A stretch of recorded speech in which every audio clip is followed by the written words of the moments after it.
Nandito tayo ngayong araw sa Kuya J Central Diet para i-celebrate ang kanilang first anniversary. At balita ko rin, may new dishes sila na ino-offer ngayon. First, we have the Cebu style grilled chicken. Next, we have the lumpia balls. Don't miss out the crispy talong strips. Meron din silang croquetas at syempre itong dinakdakan. So we can't forget their best sellers. Here's the beef caldereta. A perfect pair with the rice. How about the dessert? The frozen maha is a refreshing coconut pudding, and the kakanin trio is a traditional treat that will take you back to your childhood. Syempre, let's not skip the best-selling Kuya J Halo-Halo Espesyal na I'm sure favorite natin lahat. Talaga naman katakam-takam at masarap dito sa Kuya J Restaurant. Just look at that juicy goodness of the Cebu-style grilled chicken of Kuya J na marinated pa in a secret spice blend and served with a chara and barbecue sauce. Wow, yummy! Syempre, ang kanilang lumpia balls ay perfect for sharing and it comes with a special sweet and sour sauce.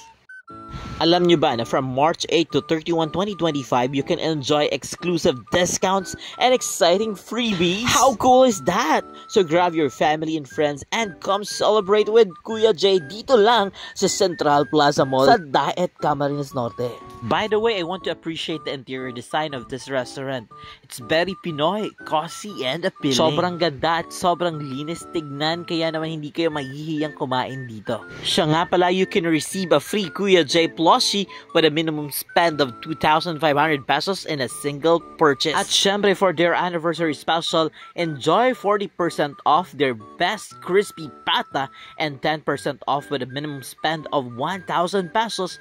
Just present your HP card to get the discount. Also, Kuya J has a new collaboration. Meet Chef Kennedy Alfonso, the mastermind behind their new dishes. Kaya ano pang hinihintay nyo? Huwag na kayong magpatumpik-tumpik pa. Visit Kuya J and Central Diet and discover these delicious new offerings. Kaya naman, maraming salamat sa pagsama sa akin today. See you next time!